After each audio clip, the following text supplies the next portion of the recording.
There is a plant that produces 5 different foods from a single organism: leaf, flower, pod, seed, tuber. 5 harvests from one planting. More protein than soy, more calcium than milk. It manufactures its own fertilizer while it feeds you. In 1975, the United States National Academy of Sciences called it a supermarket on a single stalk. They said it could end protein deficiency across the developing world. 50 years later, you have never heard its name. That silence has a price tag. Measured in $200 billion of fertilizer sales every year. Measured in malnutrition statistics across 3 continents.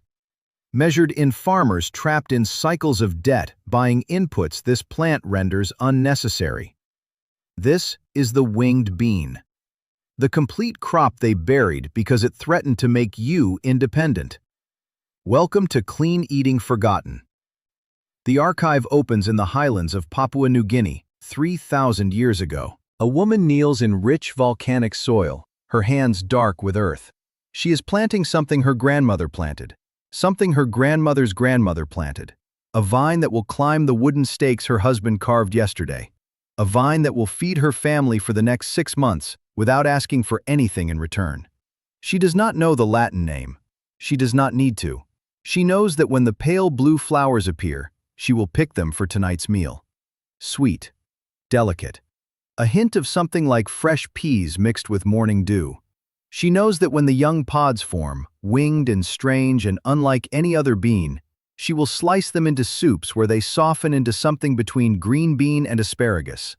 Tender, slightly nutty, a texture that holds its shape even after cooking. She knows that when the pods mature and dry on the vine, she will harvest seeds that contain more protein than anything else she grows.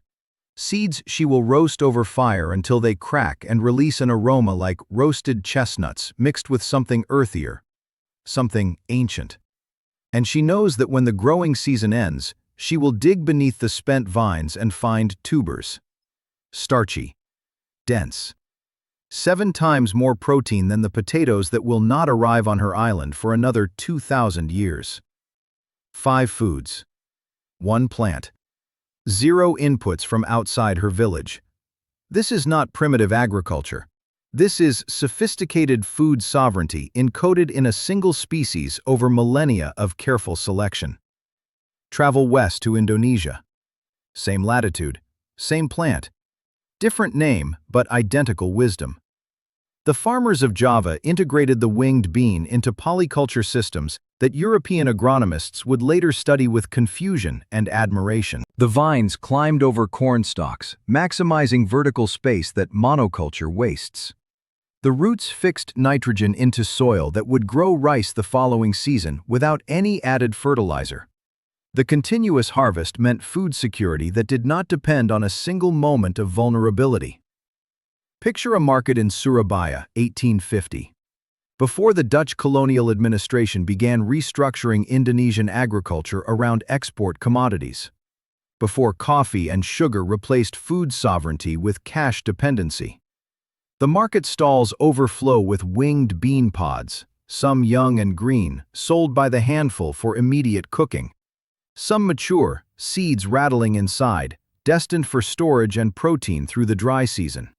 Women sell bundles of leaves alongside kangkung and other greens.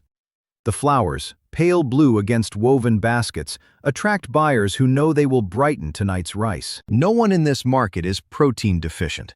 No one is buying imported fertilizer. No one is trapped in debt cycles that require selling labor to pay for inputs required to grow food. The winged bean asks for nothing but sun, something to climb, and time. Travel further west to Myanmar and the hill tribes of Southeast Asia. Different cultures, different languages, the same plant, the same understanding. In the Shan Highlands, farmers grew winged beans on terraced slopes where the soil was too poor for rice. The plant thrived where other crops failed. It did not complain about acidity. It did not demand amendments. It fixed its own nitrogen and asked only for support to climb. The hill tribe women developed varieties specifically for tuber production. Generations of selection created plants that put more energy into underground storage. These tubers became insurance against failed rice harvests.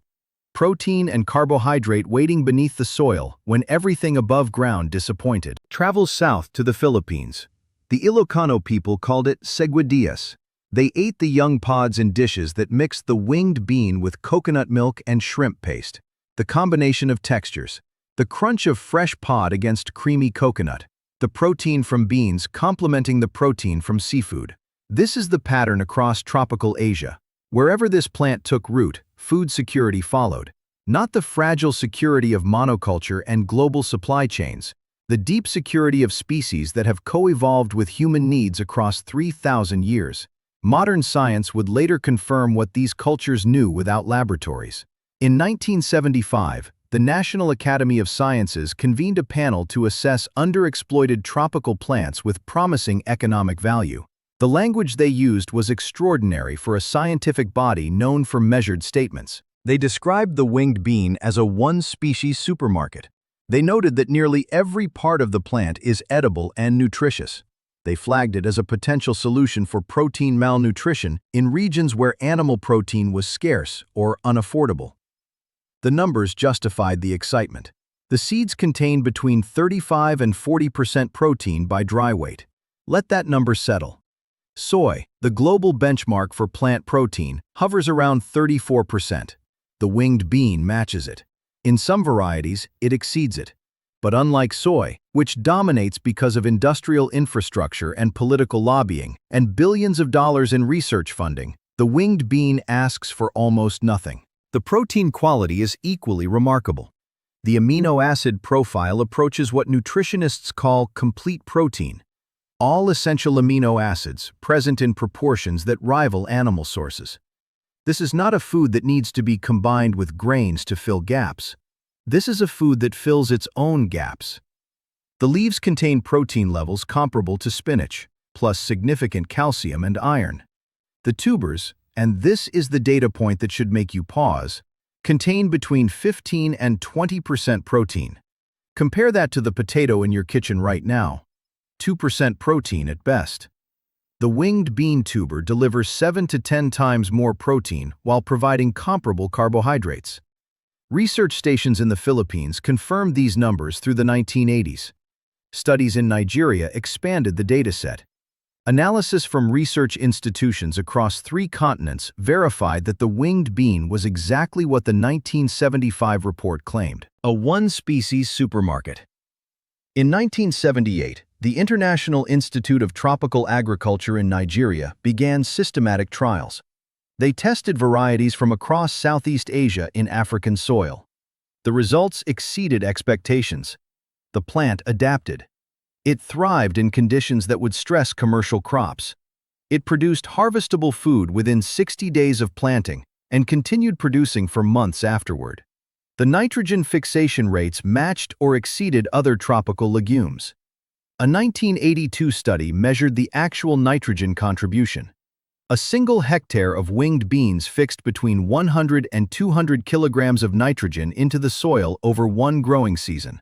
At current fertilizer prices, that represents hundreds of dollars worth of nitrogen manufactured for free by a plant that you also eat. But here is where the data gets uncomfortable for anyone who profits from agricultural dependency. The winged bean fixes its own nitrogen. Like all legumes, it hosts rhizobium bacteria in root nodules. These bacteria pull nitrogen gas from the atmosphere and convert it into forms the plant can use. When the plant dies back, or when roots shed during the growing season, that nitrogen enriches the soil. You plant the winged bean this year. Next year, whatever grows in that spot has access to nitrogen you did not have to buy. This is not marginal efficiency. This is a direct challenge to the business model of synthetic fertilizer. Globally, humanity spends over $200 billion per year on synthetic nitrogen fertilizer. $200 billion. The winged bean, along with other nitrogen-fixing legumes, represents a fundamental restructuring of how we approach soil fertility. Not a minor adjustment, a paradigm shift. A shift that would cost someone $200 billion.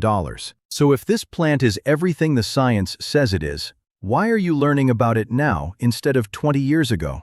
Why did a plant documented by the National Academy of Sciences in 1975 never arrive in your awareness? What happened? The answer has nothing to do with science. The answer is economic. In 1975, the same year the National Academy published its report, the agrochemical industry was pouring resources into herbicide-resistant crop research.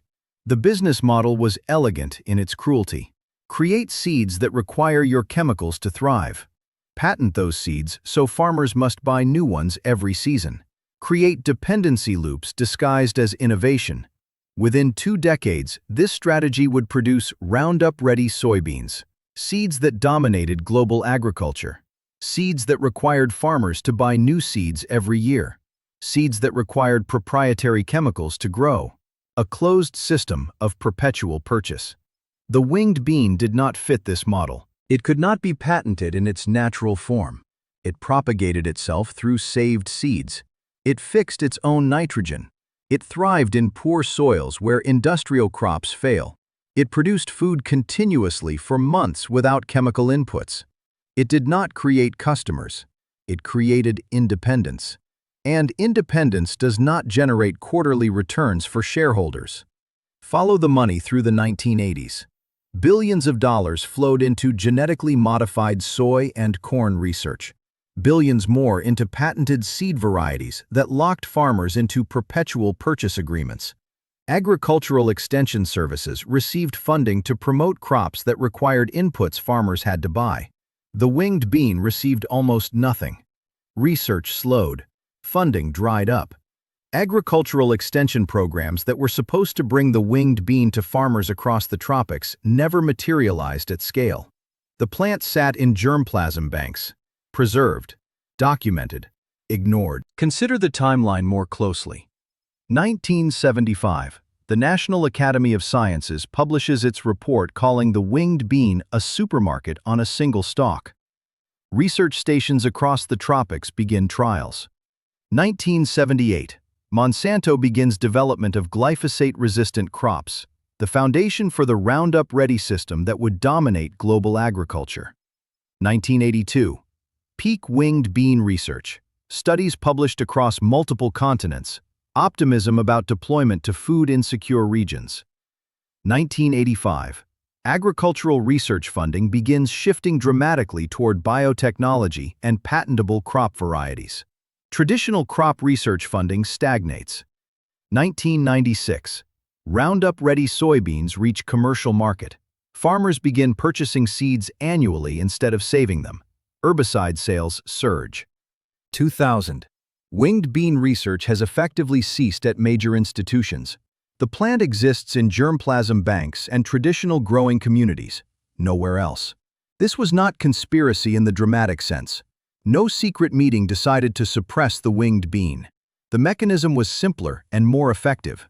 The agrochemical industry did not need to attack the winged bean. They simply needed to fund everything else. Every dollar spent on herbicide-resistant soy was a dollar not spent on nitrogen-fixing indigenous crops. Every research grant awarded to patentable varieties was a grant not awarded to plants that cannot be owned. The market performed the burial. Structural invisibility replaced deliberate suppression. The result was identical. By the 1990s, a plant that should have revolutionized tropical agriculture was functionally unknown outside academic papers and traditional growing communities. The fertilizer industry continued selling $200 billion worth of nitrogen that legumes manufacture for free. The seed industry continued selling proprietary genetics to farmers who once saved their own seeds. The protein supplement industry continued selling processed soy to consumers who could have grown complete protein in their backyards. Everyone profited. Everyone except the farmers who never learned about the plant. Everyone except the children whose malnutrition could have been prevented by a crop their grandparents might have grown. The economic logic is clear. You cannot build a $200 billion fertilizer industry if farmers are growing plants that fix their own nitrogen. You cannot maintain seed patent revenue if farmers are saving and sharing seeds from self-propagating crops. You cannot sell protein supplements to people who grow complete protein at home. The winged bean had to disappear. Not through prohibition, through silence. But the knowledge was never truly lost. In the highlands of Papua New Guinea, grandmothers continued teaching granddaughters. The same genetic lineages their ancestors planted decades ago continued growing in backyard gardens invisible to agricultural economists. In remote Indonesian villages, far from the cash crop plantations that colonial administrators imposed, traditional polyculture survived. The winged bean continued climbing corn stalks and fixing nitrogen and feeding families who never entered the industrial food system. In Myanmar, the hill tribe varieties bred for tuber production continued passing from generation to generation. The knowledge of how to select seeds, when to harvest tubers, how to prepare each part of the plant, oral tradition preserved what research funding abandoned. In seed banks across the world, preserved collections waited, documented, cataloged, ready for anyone who asked. And something is shifting. In the past 5 years, small farms across the American South have begun trialing winged beans, not as curiosity crops, as serious protein sources that eliminate fertilizer costs while building soil health. Permaculture practitioners have rediscovered the polyculture potential. The winged bean climbing corn while fixing nitrogen for next season's vegetables, exactly as Indonesian farmers practiced centuries ago. Seed-saving networks now list winged bean varieties specifically bred for tuber production, for leaf quality, for different climate tolerances. The diversity that industrial agriculture tried to erase is being reconstructed by gardeners who refuse to accept the limits they were given. Online communities share growing notes across hemispheres. A gardener in Florida shares success with varieties from Southeast Asian seed banks. A farmer in Nigeria connects with researchers preserving highland varieties from Papua New Guinea. The knowledge network that should have existed since 1975 is finally forming through channels the industry cannot control. In 2022, a research review published in a major agricultural journal called for renewed attention to underutilized legumes with nitrogen-fixing capacity. The winged bean was prominently featured.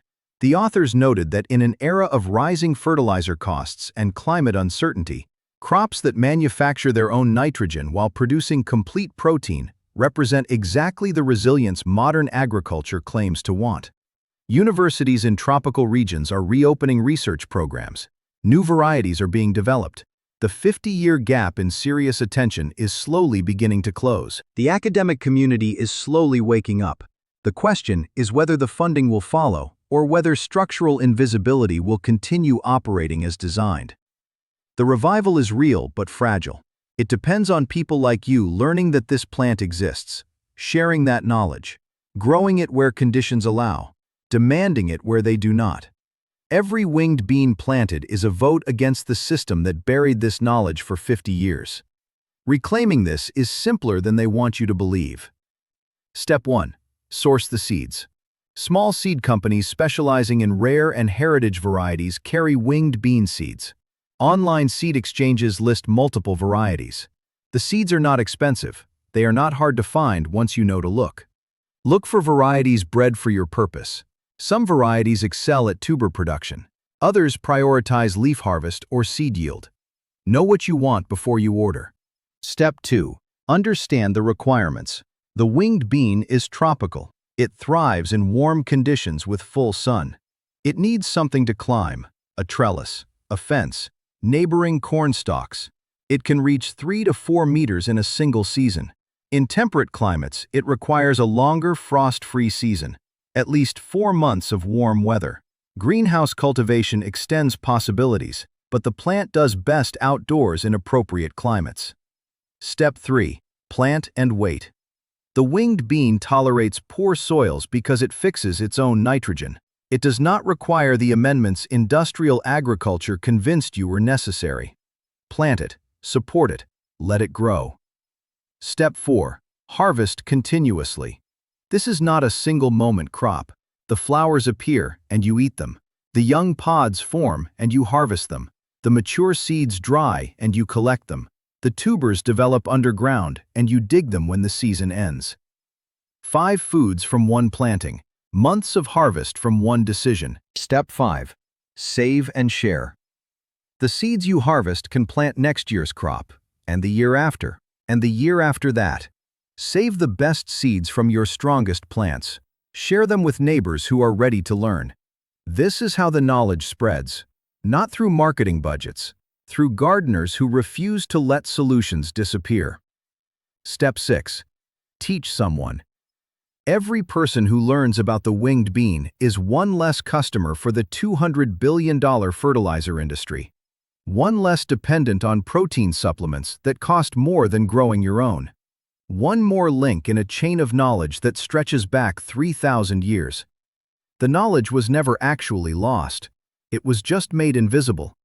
The woman in Papua New Guinea 3,000 years ago did not need a university to tell her what she had. She needed continuity. She needed the wisdom passed down without interruption. That continuity was broken in many places. Colonial agriculture fractured it. Industrial farming buried it.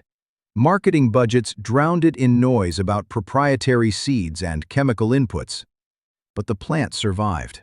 The seeds survived. The knowledge survived in pockets and germplasm banks, and the gardens of people who never accepted the limits they were told to accept. The 1975 report still exists. You can find it. You can read the words of scientists who believed they were introducing a solution to hunger. What you will not find is the follow-up, the implementation, the revolution in tropical agriculture that should have happened. Because revolutions that make industries obsolete do not attract investment. Solutions that cannot be patented do not generate research funding. Crops that create independence do not create customers. The winged bean threatened too many revenue streams to be promoted, so it was quietly shelved while dependency crops received billions. But shelved is not destroyed. Hidden is not erased. Forgotten is not permanent.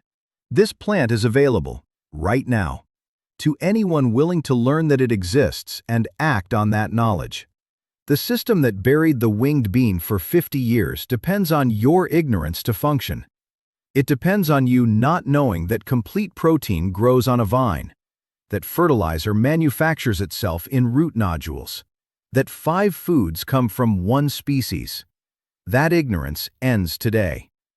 The story of the winged bean is not about one plant. It is about a system that measures value in revenue rather than resilience. A system that promotes dependency because dependency generates returns.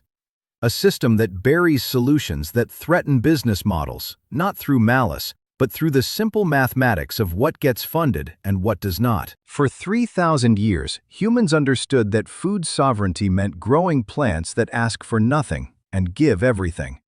The winged bean was cultivated across tropical Asia as proof that nutrition does not require complexity, does not require inputs, does not require dependency. That understanding was buried beneath industrial agriculture and proprietary seeds and $200 billion of annual fertilizer sales. But buried is not gone. The seeds still exist. The knowledge still survives. The plant still grows wherever someone plants it. This knowledge is not lost. It is yours now. The choice is yours. If this archive opened something for you, subscribe to Clean Eating Forgotten and hit the bell. Every like and share helps preserve this knowledge.